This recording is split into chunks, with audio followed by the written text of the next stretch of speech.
Okay. So starting off, you have your glass bottle of water, right? Do you want to make it moon water? That's up to you. If you want to make it moon water, I'm going to describe this very quickly. What you're going to do is take that glass bottle of water and pick a moon phase. Remember, the moon goes into different phases. It's not always just in one phase. And you can do this during a full moon, a waxing moon, or a new moon. And the reason why I'm not mentioning the waning moon is that the waning moon is when we want to remove something from our life. Okay, so we typically use water that has been made during a waning moon or a thunderstorm whenever we're getting more into baneful or hexing or removing or protection work. Okay, so I'm not going to be discussing that in this episode, but I do want you to keep that in mind too. You can make eclipse water, you can make thunderstorm water, tornado water, whatever you want to make. And how you do that is you will take that glass bottle and set it right outside. Now, typically, if it's already empty, then you're collecting that rainwater, okay, storm water, etc. But if it's full, that is more of when we're making moon water. Now, does this apply to thunderstorms if the water already is full? So, Josie, can I take a full glass bottle of water and set it outside during a thunderstorm and now it's thunderstorm water? Yes. Now, I recommend, letting a little bit of that water get in there. That's up to you. But yes, you can, because what you are saying is you want the frequency of the thunderstorm. You want the frequency of this hard rain that is coming down, right? So that is the same thing, but you're not using it the same way. Okay. Moon water is when you are setting this glass bottle of water during the moon. So you're going to wait for the moon to be at a specific peak. I recommend downloading an app to tell you when is the best time to set that water outside. The one that I use, I think it is just called, I'm actually going to tell you, and no, I'm not being paid. I don't get paid to endorse all of these things, but I do. I always give all these shout outs. It is called Moon Phase, okay? And I have an iPhone, so I don't know if it's available on Android. I'm sure it is. But there's a million apps that tell you when the moon is at different areas, okay? So new moon, different phases. That's what I'm trying to say. New moon, waxing moon, full moon, etc. Okay? So when you're making moon water, you don't want to leave it out the entire time. You want to make sure that you get up early enough to grab it before the sun comes up. And that is because, yes, you can leave it out in the sun, but now it's not just moon water. Now it's sun and moon water. Okay. So yes, you can work with the sun as well.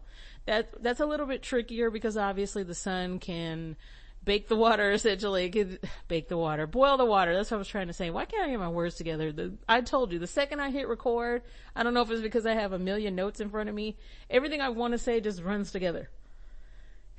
But yeah, that is how you make moon water. Got it? Yes, you can put crystals in the water so long as they are crystals that are made for water. So there are some crystals that will completely dissolve in water. So, you can't use those, but just make sure whatever crystal it is that you want to use, that you do look up if it is safe to use in water. Okay. So now you know, I can just use water to have this amazing life. Who knew? Well, I do. That's what I'm telling you.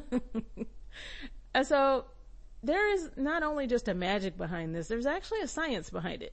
I want to talk to you briefly about a doctor that did a study on water retaining memory. Okay. And maybe you've seen this on social media, TikTok, YouTube, whatever, but it came to be because of this particular doctor. I don't want to ruin how to say his name, so my apologies to those of you who speak Japanese. Just know that I tried my hardest on learning how to say his name the correct way. Dr. Masaru Emoto, okay? And of course, the Spanish and Portuguese jump in there, right? And, and they badly want me to say it that way. But Dr. Emoto, he was a Japanese researcher. And he became well known for his studies, but on human consciousness. But this one that stood out to me was about the molecular structure of water. Because what he found has been deeply influential to not just me, but other types of, witches, spiritual people, and a lot of people within the metaphysical and spiritual community. We go back to this particular study. And so what was this? Because I did write this down. Hold on. So I can give you kind of the dates if you want to look this up yourself. Where did it go? I want to say it was around the 1990s, but I want to make sure that that's correct. Well, where is that part? Hold on. My notes are always all over the place. Yeah, so around the early 1990s, he started experimenting with how vibration and frequency they affect water. And so his early work focused on this Japanese term, and unfortunately I didn't write that part down. I guess I was writing too fast, and then I always I transcribed it myself, so I put it right onto my laptop, but I left that part out. But his early work was focusing on a Japanese term that relates to waves or vibration.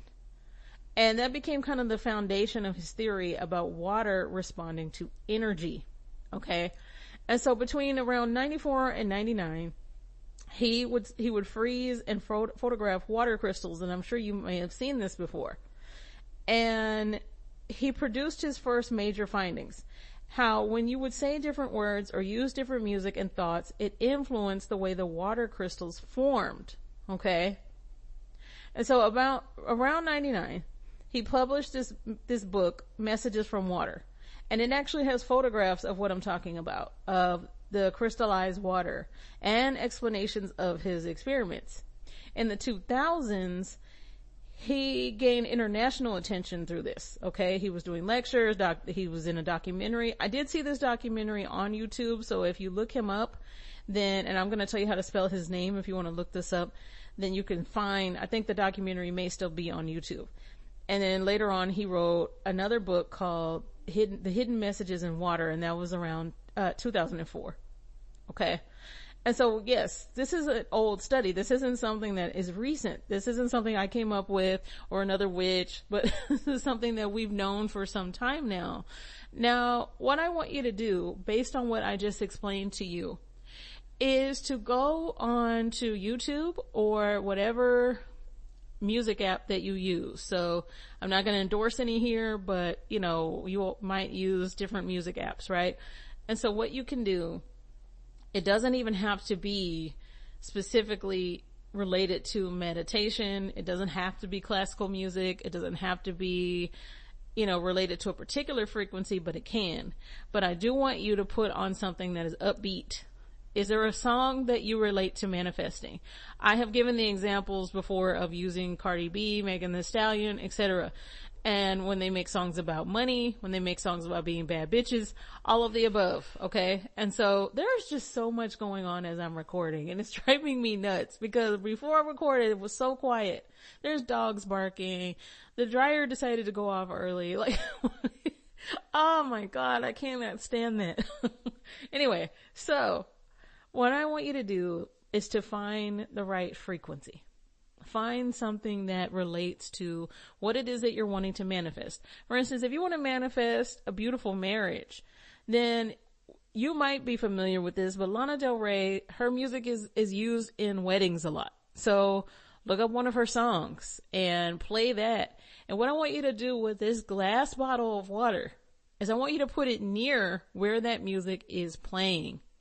Okay. And as you're doing that, I want you to think about your intentions behind this. I want you to picture it.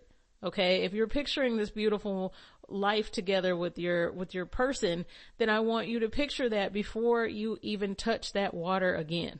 Okay. Let that music play out. Again, you don't have to use meditation music. You don't have to use manifestation related music, but does it help? Yes. Just like it helps us, it helps that water. Okay. Because I believe that Dr. Emoto's research has been something that really shaped how I view water, and I want to see this work out for you. As a practicing witch, water is extremely important in anything that I do. Now, I don't always use moon water in particular, but I do always use glass I'm sorry, water that's in glass, spring water only. Okay.